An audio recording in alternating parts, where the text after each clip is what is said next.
I'm going to talk about strumming in 6/8 on this video, and it's going to be the first part of a series, maybe a couple or 3 videos total. And 6/8 is kind of a triple feel or a triplet feel.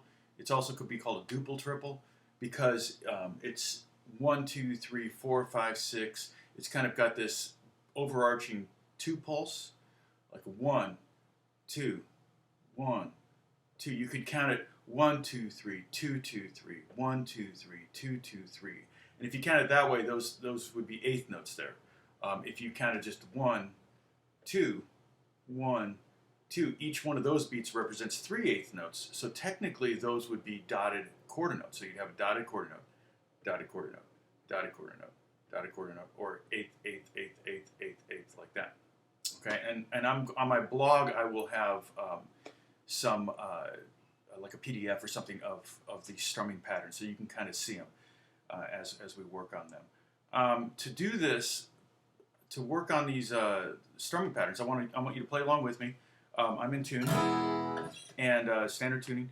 I'm going to use 4 chords, real simple chords. I'm going to kind of take it as an opportunity to teach you 3 chords in the key of E that are kind of real cheater chords, but it's the same chord just slid down in 4 different positions, and we start out with an E5 chord. There's no third in this, so it's just an E5. It's E, E, B, E, B, E. There's a lot of E's and B's, so it's just an E5 chord. So the way you play that is open 6th string, or we might just start on the 5th string, which is 5th fret, 9th fret, 9th fret, open, open. Okay? So it's a power chord with the top 2 strings open. Okay? Make some subtle changes to it and make it real pretty. Then the next chord we're going to do is we're going to take this down to the 4th fret. So it's 4, 6, 6, 0, 0. And the notes are C sharp, G sharp, C sharp again, B, and E. And we end up with a C sharp minor 7th chord. We have a root, a 5th, a root. Here's the 7th, and here's the 3rd. And then we go down 2 more frets. We end up with what I would call a B sus, or B sus chord. It's got a B. We're at the 2nd fret, 4th fret, 4th fret, open 2 strings again. The whole time the top 2 strings are going to be open. So we end up with a B, an F sharp, a B, and an E, which is the 4th. So it creates kind of a sus sound. That kind of wants to be resolved to this, but we're not going to do that. We're just going to stay on this, and then we're going to take, the first finger is not going to be needed here, but we're just going to go ahead and take those, your pinky and your 3rd finger down to the 2nd fret, and you're going to play what's simple A2 chord. Okay, so it'd be 0, 2, 2, 0, 0, and that's A, E, A, B, E. So let's go over those chords again. Here's the E, E5, down to the 4th fret, C sharp minor 7, B4, and A2. All right. Now let's start with just basically playing the 8th notes only. So, and we're going to use all downstrokes on these. Okay, so that every time 2, 3, 4, 5, 6. 1, 2, 3, 4, 5, 6. 1, 2, 3.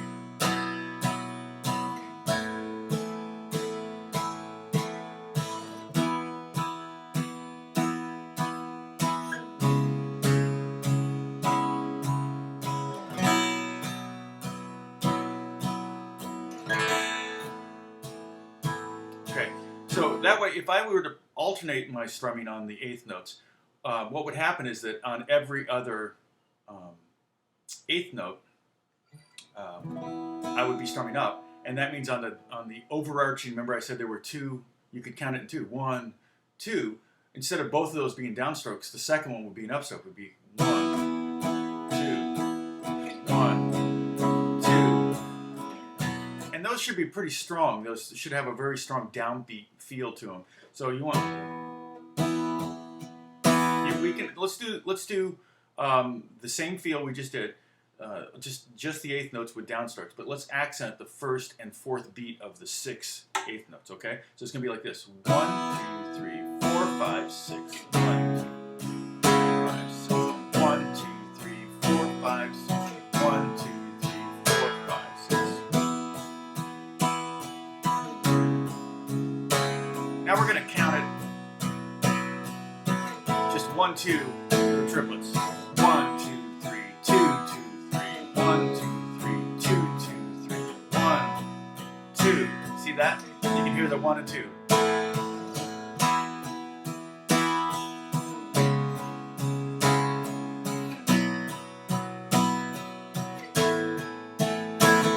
Okay. So probably the simplest 16th note pulse over this would be something where we're gonna play the first 8th note just down, and then we're gonna add the next 2 8th notes. We're gonna add the 16th note to it. So it'd be like this: 1, 2, E, and 3. 1, 2, E. I'm sorry. 1, 2, and 3, and 1, 2, and 3, and 1, 2, and 3, and 1. Or the overarching with all 6 would be 1, 2, and 3, and 4, 5, and 6, and 1, 2, and 3, and 4, 5, and 6. And well, that's hard to do without tripping over my tongue. Again, with the overarching 2 feel, you go 1, 2, and 3, and 2, 2, and 3, and 1, 2, and... Try this with me. Same chords.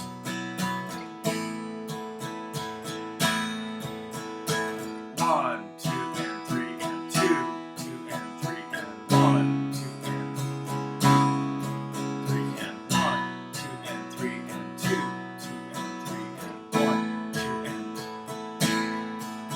Let's do it a little faster.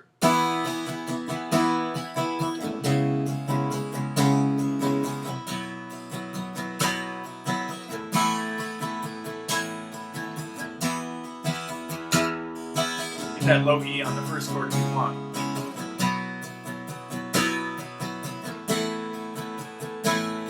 You notice I'm accenting those the 1 and 2s, the big 2 feels. 1.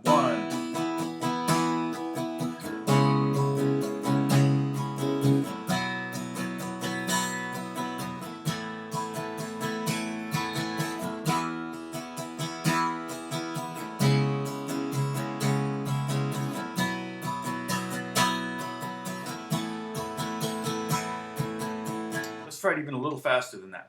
You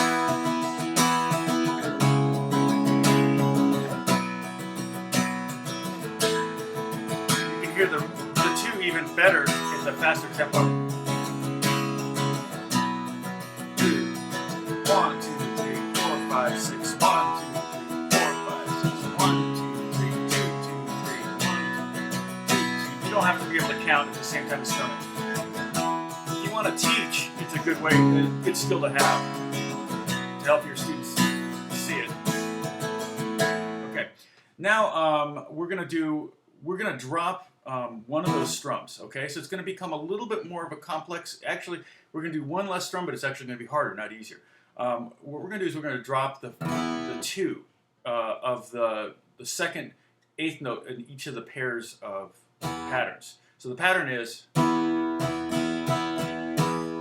and 3 and 1, 2 and 3. But what I want to do is I want to drop that 2 in each of those 2 patterns. So here's what it sounds like: 1 and 2, 1 and 3 and 1 and 3 and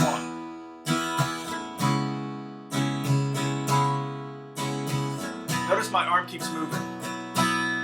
See, I'm not even hitting the strings on the and of 1, okay, and the on 2, but I'm keeping my arm moving. So here.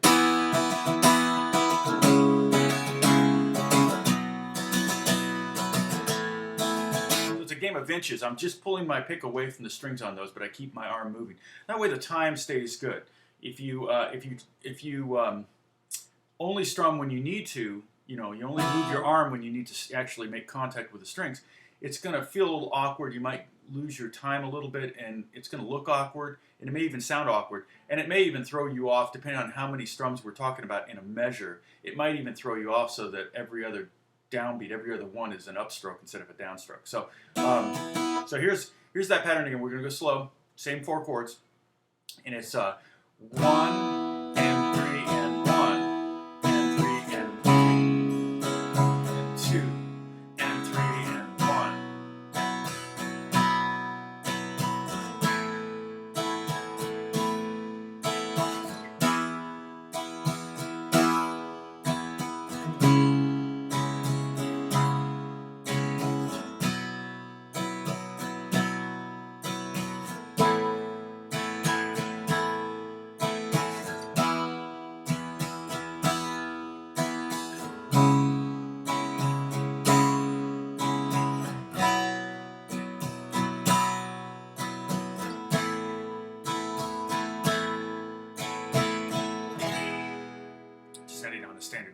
Okay, now let's speed that up a little bit, and then we'll speed it up really fast later. You should be able to get this. 1, 3 and 2, and 3 and 1, and 3 and 2, and 3 and 1, 3 and 1.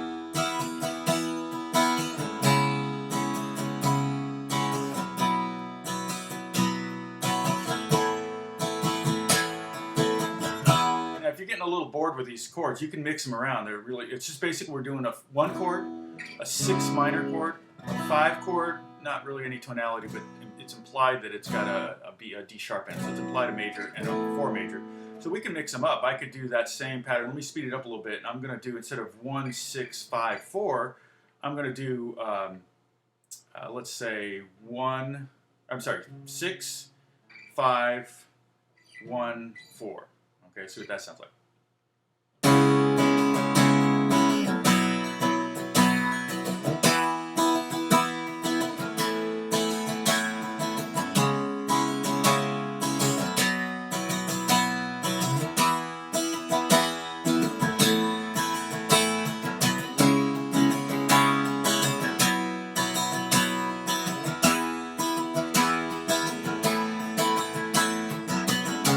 Now, the thing about that pattern, that strumming pattern, the 1 and 2 and, or I'm sorry, 1 and 3 and 1 and 3 and 2 and 3 and 1 and 3 and 2. I've kind of tricked you into playing a 2/3 pattern. So we're going to talk about this more in the next video. We're going to review this one and then we're going to go to that. But basically, what I've just had you do is accent the downbeat and then accent the upbeat of the and of 2. And if we just do those two, the 1 and the end of 2, and then the 1 and the end of 2 of the next half of the bar. I know I'm confusing you, I'm sorry. But just check this out. Here's the pattern we're doing right now. I'm going to stay on the same chord. 1 and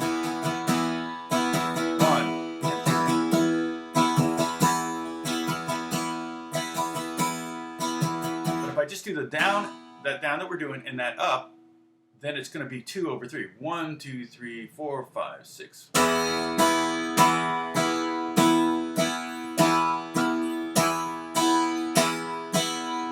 2, 3, 4. It almost sounds like we're doing 4/4, and essentially we kind of are. You're kind of playing almost a 4/4 over the 6/8, but you're not really feeling it that way because you're using an upstroke on the 2 and on the second hit and on the 4th hit. So again, it was the first pattern I showed you was 1, 2, 3, 4, 5, 6, and we added 16th notes. 1, 2, and 3, and 4, 5, and 6, and 1, 2, 3, and 4. And then we drop that second downbeat in each of the 2 groupings. And then if we drop the last 2 16th notes in each of the groupings, we just end up with a down, up, down, up, down, up, down. And it's kind of 1, 2, 1, 2, 3, 4, 5, 6. Now, if I try to count that and play that at the same time, I'll probably fall off my chair, so I better not do that. But anyway, I hope this helps. I'm going to, like I said, probably do another video or maybe another 2 on this. I love 6/8 feel. And the great thing about the 6/8 feel is if you're playing with another guitar player, you can do different feels.